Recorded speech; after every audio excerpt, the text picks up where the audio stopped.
Welcome to the Agent of Wealth podcast with Marc Bautis from Bautis Financial. In this podcast, Marc helps guide you towards financial freedom, ensure you never run out of money, and create a balance in life that prioritizes what is most important to you. Join us for this journey as Marc draws from years of expertise and guest experts to solve the multiple wealth building challenges involved in your financial life.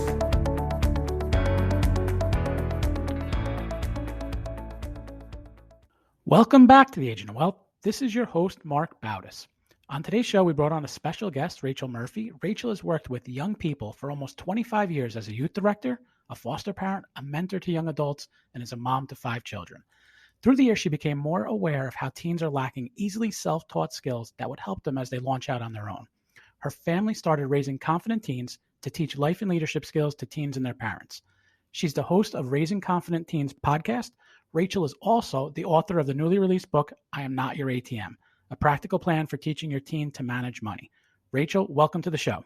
Oh, Marc, thanks so much for having me. So that's one of the most creative titles for a book that I've heard. That's a great title. How'd you come up with that? Because I've just heard a lot of parents say, I feel like I'm my kid's ATM. I guess eventually we'll have to change it to, I'm not your Venmo, because teenagers are not going to know what an ATM is, but yeah. So I'm excited to talk about financial literacy in teens. It's something I'm passionate about. I think it's tough to learn. Why is it so challenging? Is it just that no one knows where to find the information to learn? I know they're not really teaching it as much as they should in school, but I guess, how did you come across that this is really a problem? Money's always been kind of taboo. And I think in earlier generations, it wasn't as big of a problem because they couldn't get into too much trouble. They didn't have credit cards.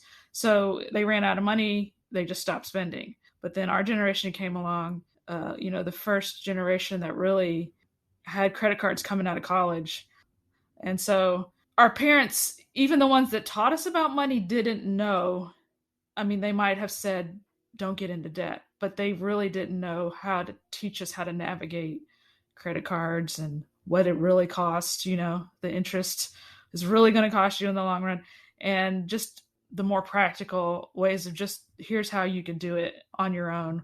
So a lot of us just had to figure it out on our own, and it cost us hundreds of thousands of dollars getting themselves in debt and then having to dig out. And, not only is that hard on your marriage, it's hard on your family, being in debt like that, but also you lose all those years that you could have been building wealth. Teenage years, is that the right time to start? Can children pick up concepts earlier, or do you think that teenagers are probably the right, where you can get to them and they can make changes or change their mindset so that going forward, it really benefits them? I think you should start as soon as they start talking. But, like when they're little and the little kids love money. They're like, they know it's important. They want to play with it. They can't really grasp the bigger concepts. Like, they can only think instant, I have this now, I want to spend it when they're little. Some people do the savings, giving, spending categories. And we did that with our kids when they were little. And I think that's a great starting point, but that is not real life. Like when you're an adult, you don't get to just save, spend, and blow all the rest, which is what you do when you have the saving, spend, and give. You have responsibilities and bills that you have to pay and things that come up that you have, necessities that are not accounted for in that. And so the way we teach is you kind of gradually start introducing them to that. And how do I navigate this? How do I plan for something that I don't have to pay for every month?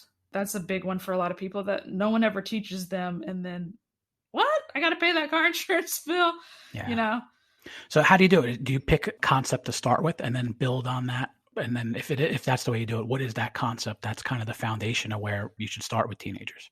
We do it as practically as possible because for most teens, my experience is if you're going to lecture, they're not going to get it.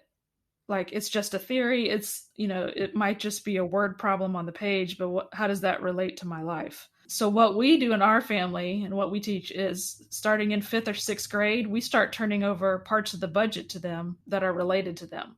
So we start with something small, say like your family goes to the gas station and gets ices every week, or they go get ice cream every week.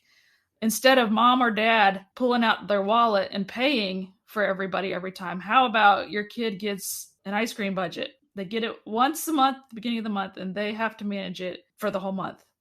Start with something small like that, where if they make a mistake or mess up, it's like not a big deal. It's not going to damage them for the years and years and years. And then every year, as they start being able to handle that, we add more categories, more money to their budget. So basically, you're just redirecting money that you're already spending on them, but letting them manage it and letting them have control. What about the other side of it? Not the expense side, but the income side. Do they have to have some kind of income coming in to be able for this to work? Or are you kind of not worrying about that, kind of just allocating something towards that budget for them to use? Right. So what we do is we take what we normally would have spent on them and put that in, like you can, spend some time thinking about how much do I spend on them for this? Oh, okay. Well, then just redirect it to them. I can set you up a page on my website, and it'll have like a spending tracker where parents can print out. It's a free spending tracker. And like every time you spend something on your kids, just start writing it down and keep up with, oh yeah, I am really spending almost every day. They're asking for something. If you think about it, Mom, I need new jeans. I have this for school. I need to go on this youth activity. The first step would be just start to be more mindful of how you're spending your money on your kids. And then the next step would be, well, what 1 or 2 things can I start turning over to them so that they can start being in charge? Because teenagers love control. Right. And they love to be able to whip out their wallet and pay for it themselves and not have to say, let me go ask my mom. So let's take your example of ice cream. So let's say, you go for ice cream, let's just say once a week. And it costs, let's just say $20. Right. Would you say, okay, for the month you have $80 in your ice cream budget, figure out how to use it? Or are you specifically saying, okay, every week there's $20, and when it comes time to go to the ice cream, you're figuring out how much everyone can get or what everyone can get from it? And then do you build on that, where maybe in a couple months you say, all right, now your ice cream and jeans, your bucket to buy jeans too, maybe that's $100. And now you have to figure out, do you want more ice cream? Do you want forget about ice cream and buy 2 pairs of jeans, or is that kind of how you're building on that one concept? Right. Yeah. Like they get to realize, if I save money on this. So like for us, our kids are all 2 teenagers left. One just moved out. She's in college, but we've been doing this a long time. We used to go out to eat once a week. So for years and years, they've had their restaurant portion of the budget. So, we go out to eat, they pull out their debit card, they pay, they tip. When they were younger, because we have 5 kids, so going out to eat can be like a big chunk of change. So it would be like, okay, everybody, we're getting water, and I would feel bad because, that's probably not what everybody wants. But I noticed when they start getting their money, I'll have the water. They take ownership. Right. And they realize, if I delay gratification on this, then maybe I could go buy something else. We take the kids out to buy clothes. If you're paying for it and you find a great deal, they're not motivated by that because they get no benefit from it. They don't care. But if they're paying for it and they find a great deal, they're going to be excited. It's just little things that you learn as an adult if no one taught you, but we could teach them now. Like girls' haircuts. You don't get many haircuts, I see, but that's right. but you don't have to get them every month. But what do? You have to learn. Oh, I need to set aside a little bit, a little bit here and a little bit next month, and then then I'll have enough. You learn how to do sinking funds. You learn about tipping. You learn about all these things that naturally occur when they're allowed to practice. But if I were to just lecture and say, you need to look for a good deal, they're not really going to internalize that. Yeah. I know you mentioned that your children would pull out a debit card and pay for the restaurant. You didn't mention credit card. What are your feelings on credit cards with teens? Is it something that they can learn how to manage responsibly, or would you more promote the using of a debit card for this exercise or just in general?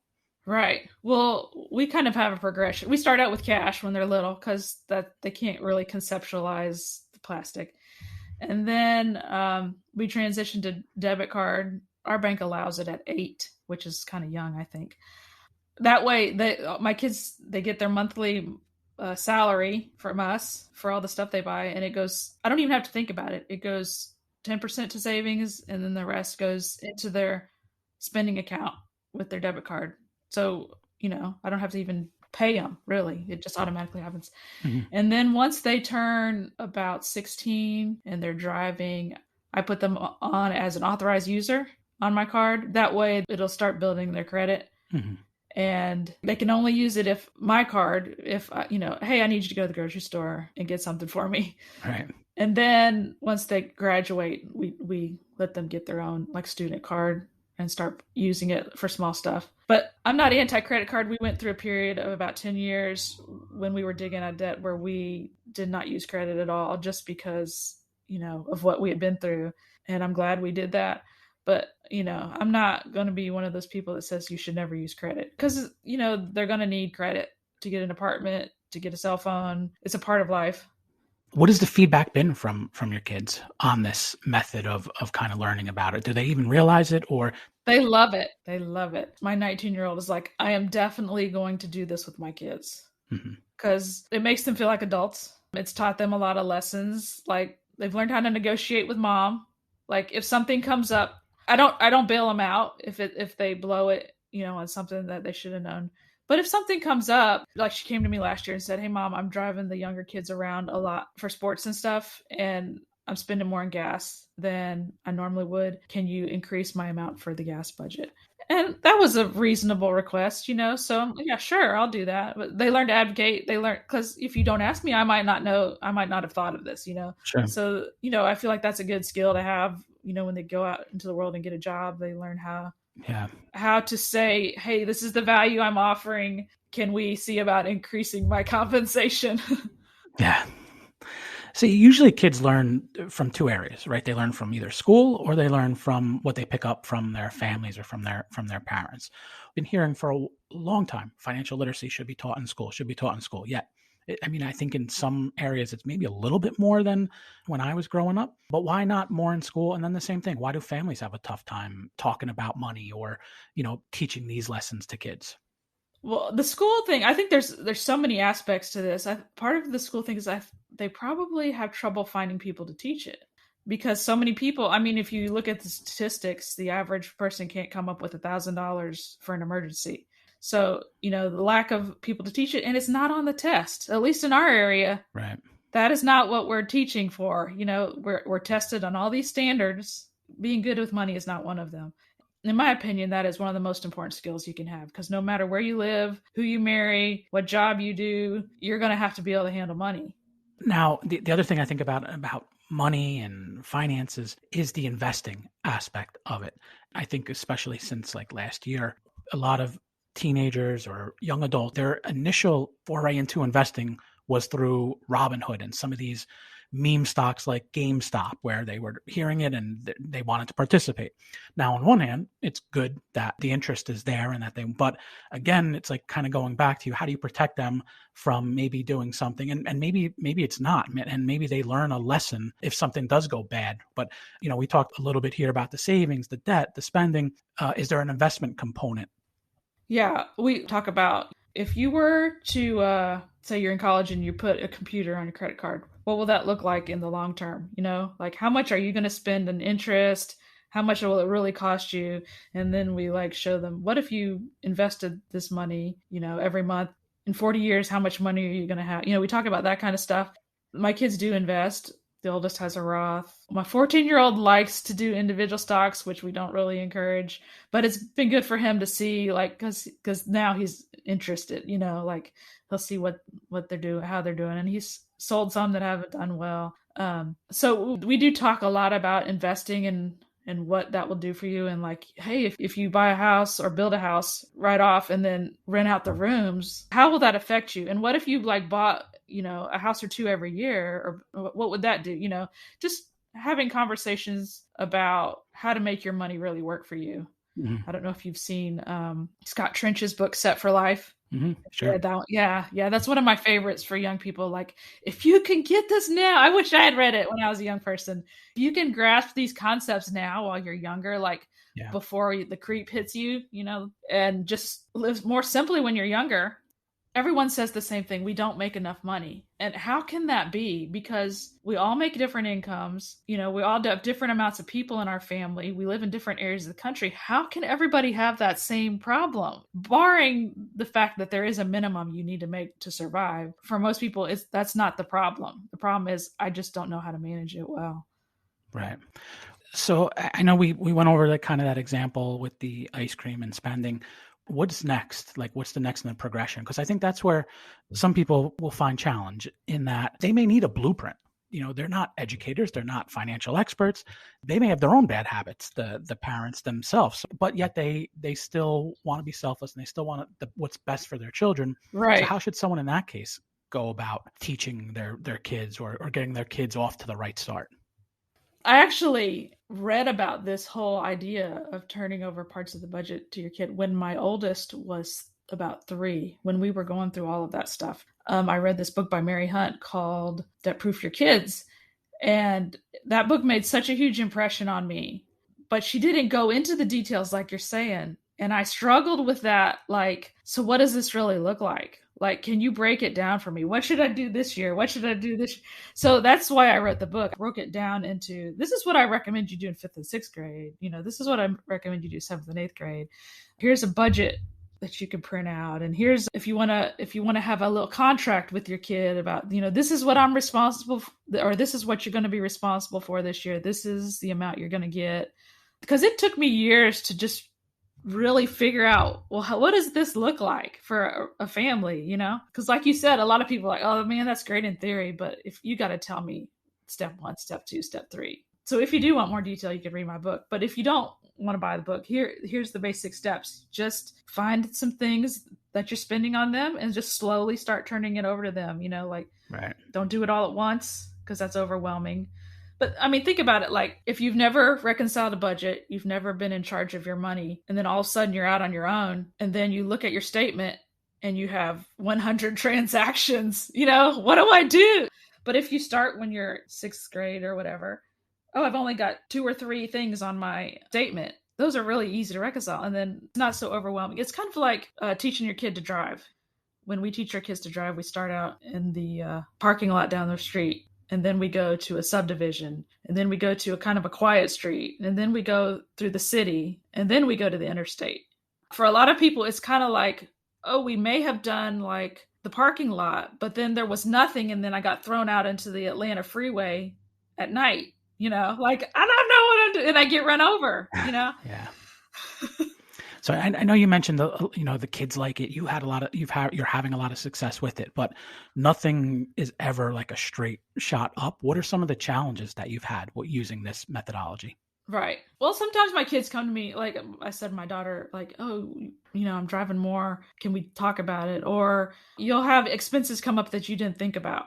Like, I had a kid who's the manager for the basketball team. I thought he was just doing JV, but it turns out he's doing JV and varsity. So he was having to go to the varsity games too. So they get money for their food for the games. So I had added it up in my head, like, this is how many games he's got out of town, and but he was going to more games. So I'm like, he was like, Mom, I'm doing more games. So, I had to increase his budget for that, stuff like that. Most everything is figure outable. As long as you are committed to this, it's something that is going to benefit them their whole life. Teaching them, however you do it, they need to be taught, right? Right. The kick the can down the road. I mean, you can do it, but it may not turn out well. If I just say, well, I'll teach them that later, Yeah. Do you ever come across parents who say, oh, my kid's really smart, they'll figure this out, they don't need my help or anyone's help in kind of figuring this out? Or is it more of just the struggle is really with actually sticking with the discipline of actually implementing this? I think most people, they just don't know what to do. They want to help their kids, but they don't know how. I mean, that's a lot of parenting, isn't it? Like, we're all just trying to figure it out as we go. Like, they gave me these children with no instructions. Yeah. And I think that's where, parents need each other. We need each other to help each other out. If we come up with something good, hey, this works. But I have heard people say that before, like in other, like I belong to parenting Facebook groups just to see what they talk about because of our podcast. They'll be like, well, I learned it on my own. They can learn it on their own, but that could be really dangerous. Yeah. And what you said your oldest was 19? 24. 24. Okay. So Yeah. is there a point where you kind of say, okay, I've taught them enough. My job is done with this? Or is it, because I also envision the person who maybe graduates college and now it's really on. They have to figure it out where they have a real job. And you may have taught them parts of it, but now it's kind of full blown. They're responsible for everything. Or maybe they're responsible for everything. But did you come to some point where you said, okay, we've taught everything, for my oldest for now, or are you kind of still not overseeing, but still kind of helping out with some of the process? Right. I mean, it's different for every family, but our thing is college graduation. That is when you are on your own, unless something major, unless there's a major problem or something. Right. So he's totally independent. He pays all his own bills. He went and got life insurance. He went and got his own health insurance. That is what we work towards, having a adult who can stand on their own 2 feet. But I'm a parent. I'm always going to say, hey, what's going on? Like, how's it going?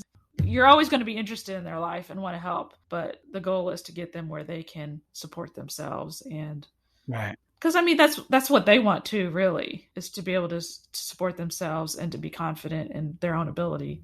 Yeah. And so you said you went through it with all 5 kids? Well, the youngest is only 8, so okay. 4 of them. Did they all kind of grasp the concepts or react the same, or were there differences between children? Yeah, kids are all different. It's so funny. Yeah. Like, they can be raised in the exact same household and think differently about so many different things. We have one that's a really big saver. We have a deal with our kids that we will match what they earn for a car up to a certain amount. And so, like, she squirrels away everything she possibly can to the car fund. And then we have others that, like to spend a little more. Their car fund's a little skinny. But, it's funny. They watch what you do to see what they could get away with. They watch what you do with the older ones. Is mom and dad going to really stick by what they say here? Yeah. Okay, well, we're going to follow suit, so we better pay attention. Yeah, they're all different. Some are more entrepreneurial. Some have their own businesses. Is it just one that went through college, or you have multiple? One has graduated college. One is a freshman in college. We do a lot of late stage college planning. And one of the things we see the dynamics a lot from parents that say, you know what, I'm going to let my kid pick the school and we'll figure out how to pay and we'll figure that out. Or there's some that almost do your concept with putting them on a budget and saying, here's how much you have to spend on college. You can pick, but if it goes over that, you're responsible for whatever the difference is. How did you do college planning, what school and cost and that in your family? My kids all wanted to go local, and we live in Florida, so we have Bright Futures. I don't know if you're familiar with that. So if you work so many volunteer hours and you have a certain GPA and you score a certain amount on the SAT or ACT, then now your tuition and books are all paid for. So some years it's a percentage. So that's been very helpful to have. Yeah. So my oldest lived at home and went to school using that, and he paid for part of it because he lost a scholarship, and we paid for part. But then the second kid wanted to move out. So she moved in with her oldest brother and rents one of his rooms. And she works a job. She works part-time. So, every family does what's different, what works for them. And that's why it's personal finance. But I would say you need to be really careful and just saying go wherever you want to go, because a lot of kids will pick the school based on the football team, or somebody told me the other day that they heard a kid pick the school based on the school colors, right? Like, so we had our kids go through career coaching, which I feel was really valuable, just to figure out what they really were passionate about and what bent they had. And then they said, well, these might be careers you might be interested in, which was totally different than what my kids were thinking of. But once they heard that, it really motivated them, really got them excited, and gave them a direction. Like, oh, wow, I have something to shoot for. Is that something they do in high school, or? I just found it through our podcast. Like, somebody recommended it. I think it's becoming more popular. Colleges are realizing that they're getting kids in there and the kids have no clue what they're doing. Right. It's worth it. And it costs like $500 or $600. But my thought was, if that saves me one college class, it's worth it. because so many kids just don't have a clue what they want to do. And that's fine if you really don't know and if you can't figure it out, but spend a little effort and just try and see if you can. No, you go to school at 18 and you're told to pick a major and pick this, and no one knows what they want to do at 18 years old. That's overwhelming. I couldn't see getting into a huge amount of college debt over that, Yeah. Certain careers maybe, but if you can go local and go state college, like nobody looks at your degree for most jobs and says, "Oh, you went to this university?" Nobody, they just want to know if you got the degree. Yeah. I know you mentioned you have the book, you have the podcast. Do you also help parents and children kind of go through this progression and this learning of these skills? I don't, but maybe I should. Like do private coaching, you mean? Yeah, and the reason I think of it is books, knowledge from podcasts. They're all great, but I think what people struggle with too is the actual like execution of it and the implementation of it. Right. I think people can read a book, they can learn a concept, but it's not really to hold someone accountable to, if this is what they say they want to do, to doing it. Yeah. Which I think some people struggle with is, when there's so many distractions that everyone has right now, they might have the best intention of, oh yeah, we want to do, learn, the 5-year-old or 6-year-old should learn this, this, and this. They may want to do it. And then all of a sudden things get in the way. But if I have to get on a call with you and tell you that I didn't do anything, then I'd be more likely to do it. Yeah. Sometimes that's all it takes. Sometimes is that they know that, oh, I'm getting on this call, talking to my coach. And that's a good point, Mark. Maybe I should do that. Do you have another book planned, or? I don't know. That one was a lot of work. Yeah. I think I hear that a lot, that, you go into it thinking, okay, I'm going to write a book. I have a lot of ideas, thoughts, and then the actual. Well, I never wanted to be a writer. That was never a goal of mine. It was weird the way it happened. Like, I just felt like you need to write a book about this. That it just like, I felt it in my spirit last year. Yeah. Well, we're just about out of time. Rachel, I want to thank you for being on the show. How best can someone learn more about your book, podcast, reach out to you, find out more about you?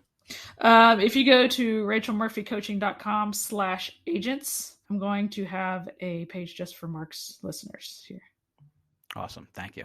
So we'll link to all that in the show notes. So thank you again. And thank you everyone for tuning in today. Thank you for listening to the Agent of Wealth podcast. Click the subscribe button below to be notified when new episodes become available. The information covered represents the views and opinions of the guests and does not necessarily represent the views or opinions of Bautis Financial. The content has been made available for informational and educational purposes only and is not intended to be a substitute for professional financial planning and investment advice. Always seek the advice of your financial advisor or other qualified financial service provider with any questions you may have regarding your investments and financial planning.